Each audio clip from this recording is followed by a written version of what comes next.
ત્રિકોણમિતીય વિધેયો સમજતા પહેલા આપણે થોડીક 9મા 10મા ધોરણમાં જે આલેખ ભણી ગયા છીએ આપણે એ આલેખની જે થોડી સમજૂતી મેળવી લઈએ.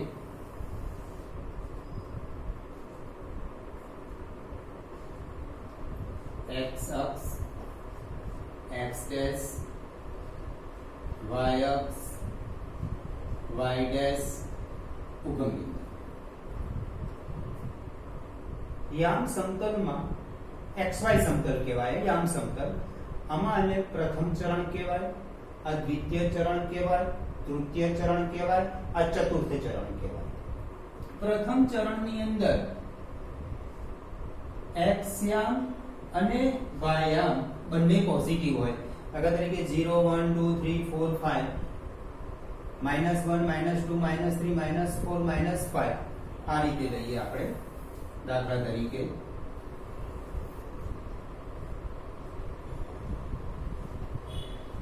1 2 3 4 -1 -2 -3 1 2 3 4 x x dash y y dash -1 -2 -3 2 3 બિંદુ દર્શાવવું હોય તો 2 પછી આમ જઈએ 3 એટલે અહીંયા 2 3 દર્શાવીએ.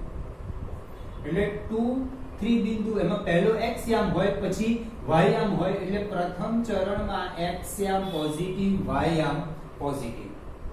દ્વિતીય ચરણની અંદર પહેલા x યામ હોય, x યામ નેગેટિવ હોય, y યામ પોઝિટિવ. આ રીતે -2 3 બિંદુ દર્શાવવું છે તો -2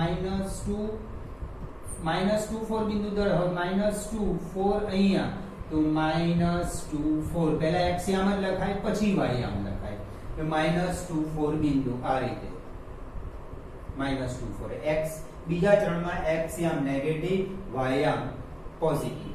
ત્રીજા ચરણની અંદર x યામ નેગેટિવ, y યામ પણ નેગેટિવ. દાખલા તરીકે -3 દર્શાવવું છે મારે તો -3 આ રહ્યું અને -3 એટલે અહીંયા તો -3 પહેલા x યામ પછી y યામ, x યામ નેગેટિવ, y યામ પોઝિટિવ. ચોથા ચરણની અંદર x યામ પોઝિટિવ અને y યામ નેગેટિવ. 4 2 દર્શાવવું છે તો 4 આ રહ્યા, 2 આ રહ્યા તો 4 2 તો x યામ પોઝિટિવ અને y યામ નેગેટિવ. 4 2 ને 4 -2 બરાબર. એટલે આ તો તમે જાણો છો, એનું સહેજ આપણે રિવિઝન કરી નાખીએ કે આ xy સમતલ છે એમાં પ્રથમ ચરણમાં x યામ પોઝિટિવ, y યામ પોઝિટિવ. બીજા ચરણમાં x યામ નેગેટિવ, y યામ પોઝિટિવ. ત્રીજા ચરણમાં x યામ અને y યામ બંને નેગેટિવ. ચોથા ચરણમાં x યામ પોઝિટિવ, y યામ નેગેટિવ. હવે જો કોઈ બિંદુ x અક્ષ પર આવે તો એનો y યામ 0 હોય અને જો કોઈ બિંદુ y અક્ષ પર આવે તો એનો x યામ 0 હોય. આ યાદ રાખજો કે બિંદુ x અક્ષ પર હોય તો એનો y યામ 0 હોય અને y અક્ષ પર હોય તો એનો x યામ 0 હોય. દાખલા તરીકે અહીંયા છે બિંદુ તો એનો y ડેશ અક્ષ પર છે તો એનો x યામ નેગેટિવ હોય અને y યામ x યામ 0 હોય અને y યામ નેગેટિવ હોય. એટલે ટૂંકમાં જે અક્ષ x અક્ષ પર બિંદુ છે તો એનો y યામ 0 લેવાનો, y અક્ષ પર બિંદુ છે તો એનો x યામ 0 લેવાનો. આ તમે 9મા 10મા ધોરણમાં જે આલેખ ભણી ગયા છો એનો બેઝિક આઈડિયા છે.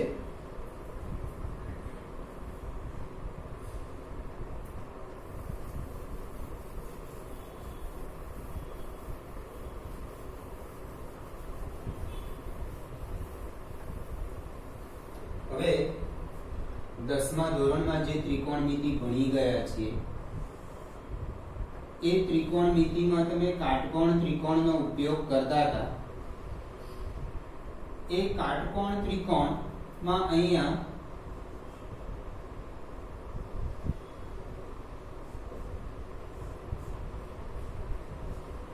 Q કાટખૂણો છે,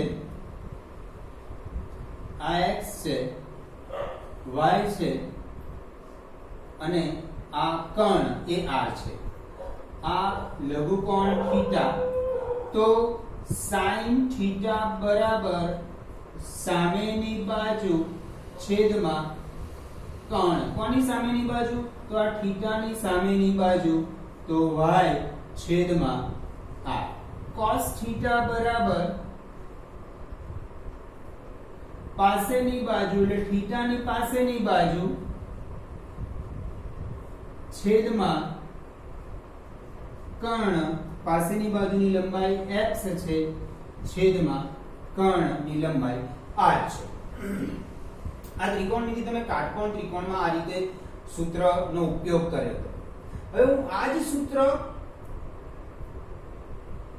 xy સમતલમાં અને એકમ વર્તુળનો, કાલે મેં એકમ વર્તુળની તમને વ્યાખ્યા કીધી હતી.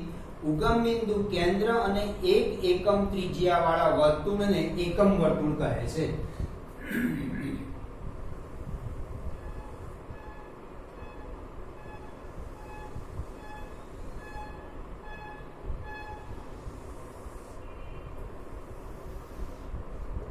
x x dash y y dash ઉગમ બિંદુ આ ઉગમ બિંદુના આમ 0 0. હવે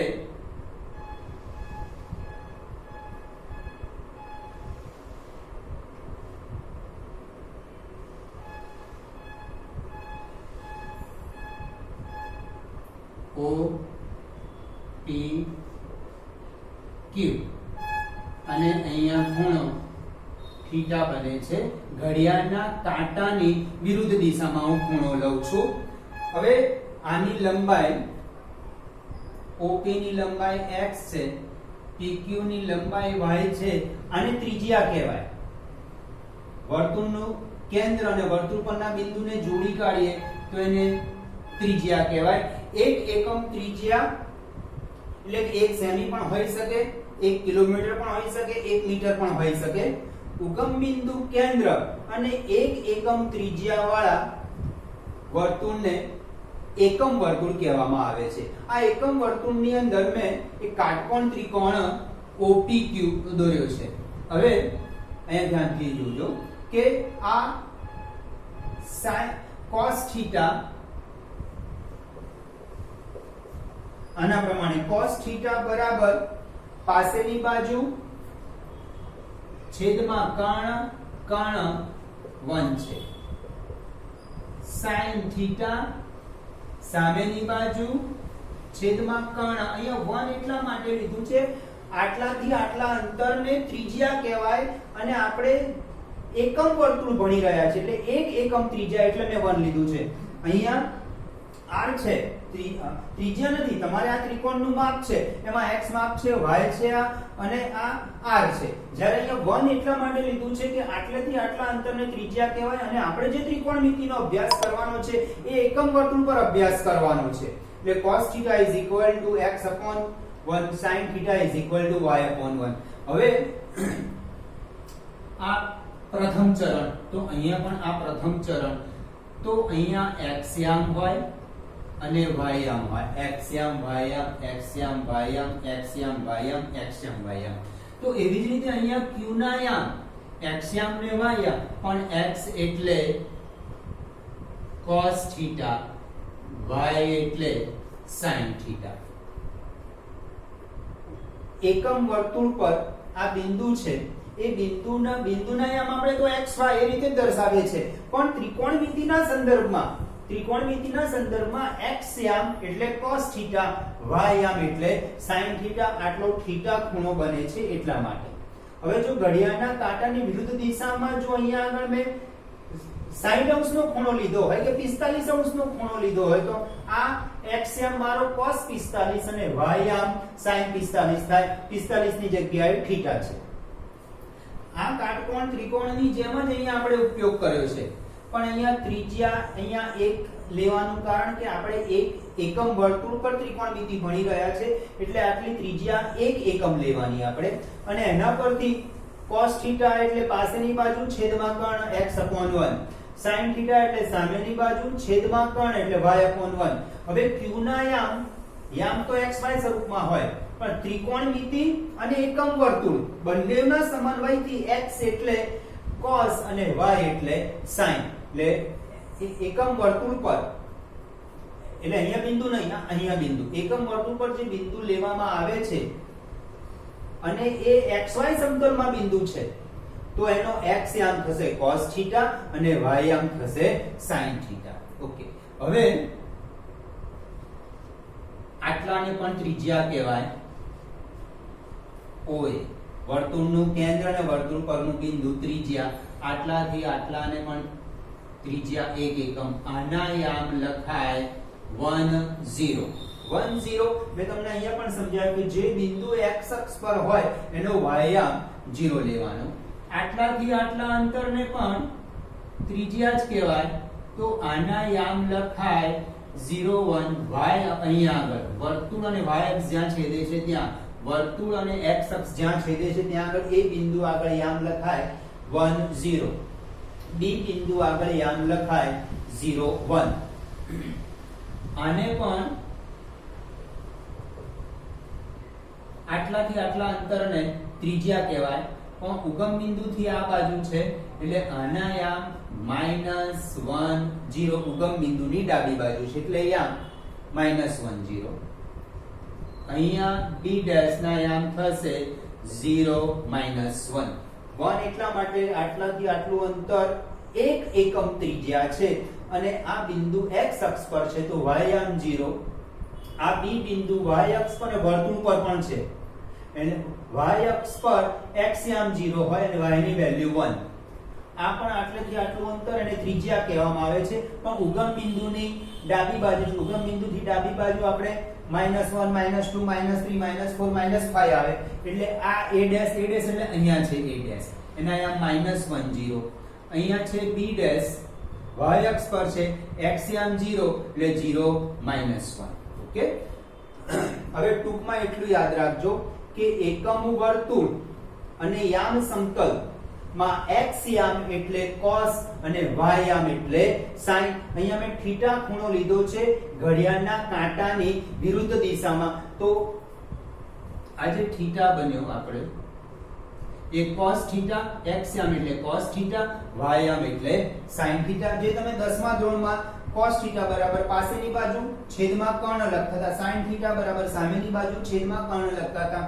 અહીંયા ત્રિકોણમિતિ આપણે એકમ વર્તુળ પર ભણી ગયા છે, એટલે x યામ એટલે cos θ અને y યામ એટલે sin θ.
A dash B dash અહીંયા યામ 1 0 0 1 અહીંયા યામ -1 0. આના યામ અહીંયા લખ્યા છે, આના યામ 0 -1. હવે ઘડિયાળના કાંટાની વિરુદ્ધ દિશામાં જઈએ, θ is equal to 0. અહીંયા θ બરાબર 0 ખૂણો θ બરાબર 0 બને. પછી અહીંયાથી અહીંયા આવીએ છે તો θ બરાબર π/2 થાય. હવે સમજી લઈએ આપણે કે તમે યામ સમતલમાં આ x અક્ષ છે, આ y અક્ષ છે. x અક્ષ અને y અક્ષ પરસ્પર કાટખૂણે હોય, બરાબર? એટલે અહીંથી અહીંનો ખૂણો π/2 એટલે 90 અંશ. આ રેડિયન માપ છે. હવે આગળ π/2 માં π/2 ઉમેરતા જાઓ એટલે અહીંયા થીટા બનશે π. π માં π/2 ઉમેરતા જાઓ તો થીટા બનશે 3π/2. 3π/2 માં π/2 આ π/2 થઈ વાટું. એમાં π/2 ઉમેરો એટલે અહીંયાથી 0 π/2 π એટલે આટલેથી આટલું થયું π. આ 3π/2 આટલાથી આટલું 3π/2 નથી, અહીંથી 3π/2 છે. આટલાથી આટલું 3π/2, બરાબર? એટલે 3π/2 અહીંયાથી આટલું ના ગણાય, એ 3π/2 0 થી જ ગણાય. અહીંયાથી આટલું થયું 3π/2. એટલે આ 0 અંશમાં આપો તો 0, 90, 180, 270 અને અહીંયા આવશે 2π. એટલે 2π ક્યારે થાય છે? અહીંયાથી શરૂઆત કર્યું અને એક પરિભ્રમણ પૂર્ણ થયું એટલે 2π એટલે 2π રેડિયન માપ છે એટલે 360 અંશનો ખૂણો બને. 3π/2 કઈથી ગણાય? તો અહીંથી સ્ટાર્ટ થયું, 0 થી સ્ટાર્ટ થયું ને અહીંયા આયા તો 3π/2. પણ 3π/2 બન્યા કઈ રીતે મેં તમને બતાવવા માટે 0 માં π/2 ઉમેર્યું એટલે આ મળ્યું.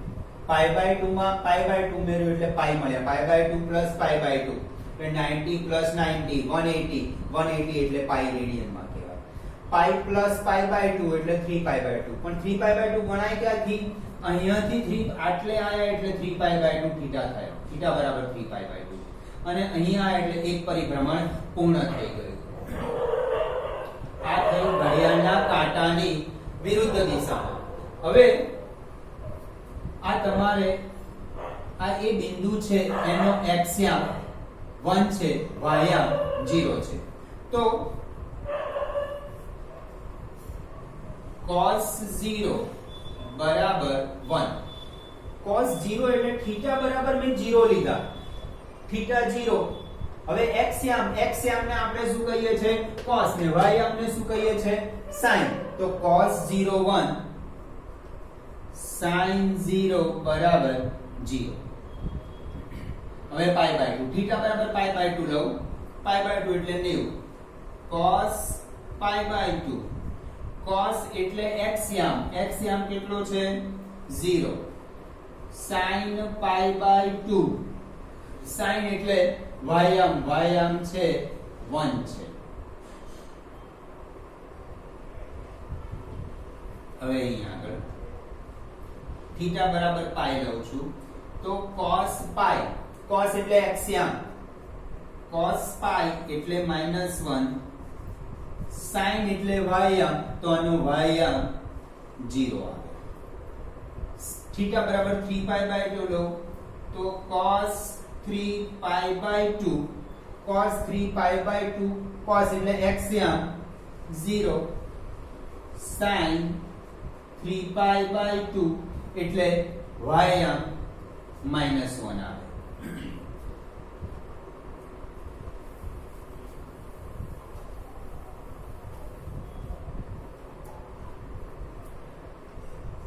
cos 2π, 2π જ્યાં θ બરાબર 0 છે ત્યાં 2π છે, બરાબર. cos એટલે x યામ cos 2π એટલે 1, sin 2π sin એટલે y યામ 0. તો એવી જ રીતે આટલા થીટા 2π અટકતું નથી, પછી 2π માં π/2 ઉમેરો, 2π plus π/2 4 plus 1 5π/2 એટલે અહીંયા પછી આગળ આવે 5π/2, 2π પછી આગળ આવે 5π/2. અને આ તો એક પરિભ્રમણ પૂર્ણ કર્યું તો 2π આયા, બીજું પરિભ્રમણ પૂર્ણ કરશો તો અહીંયા 4π આવશે. 4π કેવી રીતે આવે છે જોઈ લઈએ. 5π/2, 5π/2 માં π/2 ઉમેરશો તમે, 5π/2 plus π/2 6π/2, 6π/2 is equal to 3π. તો અહીંયા આવશે 3π. હવે 3π માં π/2 ઉમેરો, 3π માં π/2 ઉમેરશો 2 તરી 6 એટલે 7 પાઈ બાય 2 આવશે. 7 પાઈ બાય 2 માં પાઈ બાય 2 મેળશો એટલે અહીંયા આવશે 4 પાઈ આવશે. તો તમને એવો પ્રશ્ન પૂછે કે sin cos 4 પાઈ ની કિંમત ખાલી જગ્યા થાય તો 4 પાઈ ક્યાં આવે? તો અહીંયા 4 જ્યાં θ બરાબર 0 છે, 2 પાઈ છે ત્યાં 4 પાઈ આવે.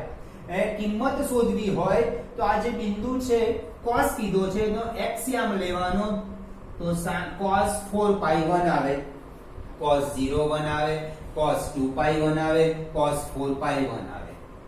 આ 4 પાઈ પણ અટકી નથી જતું. આ 4 પાઈ માં પાઈ બાય 2 મેળવો તો આગળ વધતું જવાશે. એટલે આગળ પાઈ બાય 2 મેળવો એટલે આ મળશે, આમાં પાઈ બાય 2 મેળવો એટલે આ મળશે. તો 4 પાઈ ગણાય ક્યાંથી?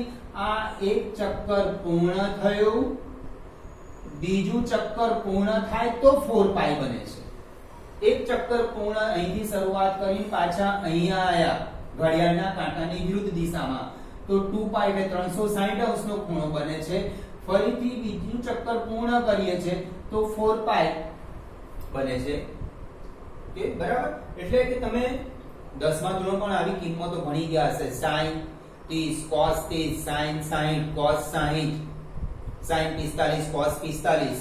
તો આ એવી જ રીતે આ બધાની કિંમત cos pi by 2 sin pi by 2 cos pi sin pi cos 3 pi by 2 sin 3 pi by 2 cos 2 pi sin 2 pi cos 4 pi sin 4 pi sin 4 pi. પહેલા તો 4 pi ક્યાં આવશે? અહીંયા આગળ x અક્ષ પર આવવાનું છે. આ x અક્ષ છે, આ x ડેશ છે, આ y અક્ષ છે, આ y x અક્ષ પર 4 pi આવવાના છે. અહીંયા એ બિંદુના યામ 1 0, x યામ 1, y યામ 0, પણ x યામ ને આપણે cos કહીએ છે અને y યામ ને sin કહીએ. cos 4 pi 1 cos sin 4 pi 0.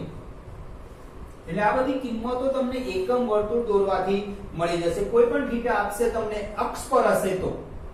બાકી જે તમે 10મા ધોરણમાં કિંમતો ભણી ગયા છે 0 30 45 60 90 એ તો એ પ્રમાણે તમે જે કોઠો બનાવેલો છે એના પરથી જ મળે છે. પણ એ સિવાયના θ છે અક્ષો પર છે. અક્ષો પર કયા θ છે? 0 2 પાઈ 4 પાઈ. એટલે ટૂંકમાં એવું થયું કે અહીંયા આગળ બધી બેકી પાઈ આવશે અને એટલે કે યુગ્મ ઇન્ટુ પાઈ આવશે અને અહીંયા એકી પાઈ એટલે કે અયુગ્મ ઇન્ટુ પાઈ આવશે. એટલે θ બરાબર 0 2 પાઈ 4 પાઈ 6 પાઈ 8 પાઈ અહીંયા આગળ આવશે અને અયુગ્મ પાઈ એટલે પાઈ 3 પાઈ 5 પાઈ 7 પાઈ એ x ડેશ આગળ આવશે એટલે a ડેશ આગળ -1 0 આગળ.